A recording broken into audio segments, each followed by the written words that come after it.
Joy Jagannath, Radhe Radhe. Hello everyone, this is Koeli from day to day blog. আশা করি তোমরা সবাই ভালো আছো, সুস্থ আছো, আর আমরাও ভালো আছি। আমরা গেছিলাম দীঘার জগন্নাথ মন্দির দর্শন করতে, আর আজকে আমাদের দীঘাতে লাস্ট দিন। আর লাস্ট দিনে আমরা জগন্নাথ দেবের দর্শন করে তারপরে বাড়ি ফিরবো।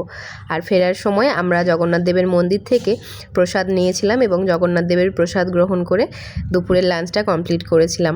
দীঘার জগন্নাথ মন্দিরের প্রসাদ গ্রহণ করার জন্য তোমরা কুপন কীভাবে পাবে এবং প্রসাদ কখন থেকে দেওয়া হবে সমস্ত ডিটেলসে একটা ভিডিও আমার এর আগের ভিডিওটাতেই শেয়ার করেছি। আমার চ্যানেলটাকে তোমরা ভিজিট করলেই ওই ভিডিওটা ডিটেলসে দেখতে পাবে। তোমরাও দীঘার জগন্নাথ মন্দিরের প্রসাদ গ্রহণ করতে পারো।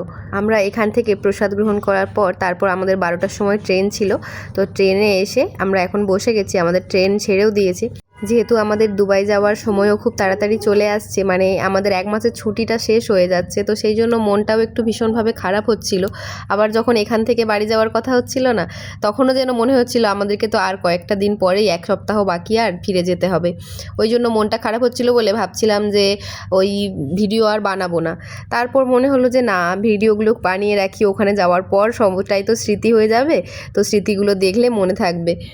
সেই জন্য এই যে লাস্ট মোমেন্টে আমি কয়েকটা ক্লিপ নিয়েছিলাম। তো এখন আমাদের ট্রেনটা এখন রঘুনাথ বাড়ি ঢুকছে পাঁশকুড়া স্টেশনে। এই দেখো পৌঁছে গেছি আমরা, এই যে পাঁশকুড়া স্টেশনে এখন নামছি। আর এত পরিমাণে ভিড় ছিল, মানে যত দীঘা লোকালটার যত প্যাসেঞ্জার ছিল সবাই একসাথে নেমে গেছে, আর প্রচুর পরিমাণে ভিড় ছিল এই সময়টা।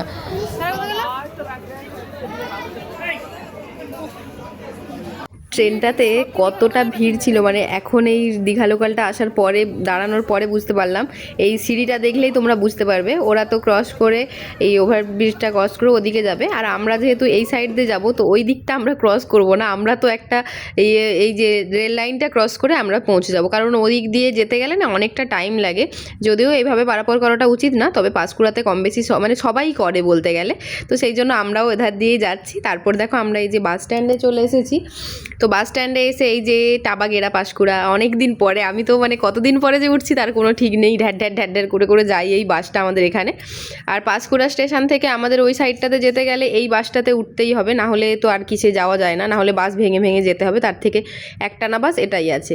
আর আমরা বাসে উঠে এইখানে এই যে চঙা ভাজা বিক্রি হচ্ছিল, তো বাসে উঠে আমাদের তো মুখ না চালালে হয় না। শুধু বাস কেন, আমি যেখানেই যাই আমার একটু মুখ চালাতে হয় বাড়ির বাইরে বেরোলেই। তো চঙা ভাজা প্রথমে কিনলাম, চঙা ভাজা খেলাম, তারপর আবারও এখানে নেওয়া হচ্ছিল আইসক্রিম। তো সবার জন্য আইসক্রিম নেওয়া হচ্ছিল, এই যে দাদা এখন আইসক্রিম দিতে আসছে। তারপর ওই চঙা ভাজা আইসক্রিম খেতে খেতে আমরা এখন চলে এসেছি আমাদের বাড়ির সামনে। তবে দেখো মা, বাপি, ভাই নেমে যাচ্ছে বাবিকে নিয়ে, আমি আর রাকেশ একটু যাচ্ছি ডেবরাতে। টাটা।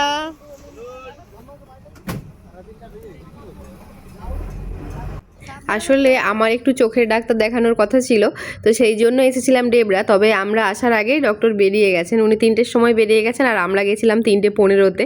তো উনি একদম নিট টাইমেই বেরিয়ে গেছে, তো সেই জন্য আর চোখের ডাক্তার দেখানো হয়নি। আর যাকে তাকে তো চোখের ডাক্তার দেখানো যায় না বিশ্বস্ত ডক্টর না হলে, তো সেই জন্য আর দেখালাম না, ভাবলাম পরেই দেখাবো। আর দেখো এই যে ডেবরা, মানে এই কাকুর ফুচকা তো মানে আমার মাস্ট, আমি অন্য কোথাও খাই না। এবার ওভারব্রিজের নিচেও অনেক ফুচকা দোকান বসে, তবে আমি ওখানে খাই না, এই কাকুর কাছেই খাই। অনেক সুন্দর ফুচকা বানায়, এটা রাজলক্ষ্মীর কাছে বসে। তারপরে আমরা একটু এডুকেশনে এসেছিলাম, বাবির জন্য কয়েকটা বই নেওয়ার ছিল, তো এখানে এই যে কয়েকটা বই, একটা খাতা, এগুলোই নিচ্ছিলাম। ওগুলো নেওয়ার পরে আরও টুকটাক কিছু জিনিস কেনার ছিল, সেগুলো কেনাকাটা করে আমরা বাড়ি চলে এসেছি। এই যে টোটো করে এখন যাচ্ছি আমার বাবার বাড়ির ওই সাইডটাতে, মানে নতুন বাজার থেকে যে ভেতরটাতে যেতে হবে, তো ওইখানটাতে টোটোতে করে যাচ্ছি। আর দেখতে দেখতে প্রায় অনেকটাই সন্ধে হয়ে গেছিলো। আর আজকের এই ব্লগটা একদমই ছোট্ট ব্লগ হলো, তো যদি ভালো লেগে থাকে তাহলে লাইক কমেন্ট শেয়ার করো। ব্লগটা এখানেই শেষ করছি। ব্লগে কিছু ভালো লেগে থাকলে লাইক কমেন্ট শেয়ার করো, নতুন হলে চ্যানেলকে সাবস্ক্রাইব করে দিও। দেখা হচ্ছে নেক্সট ভিডিওতে, তখন সবাই ভালো থেকো, সুস্থ থেকো, টাটা।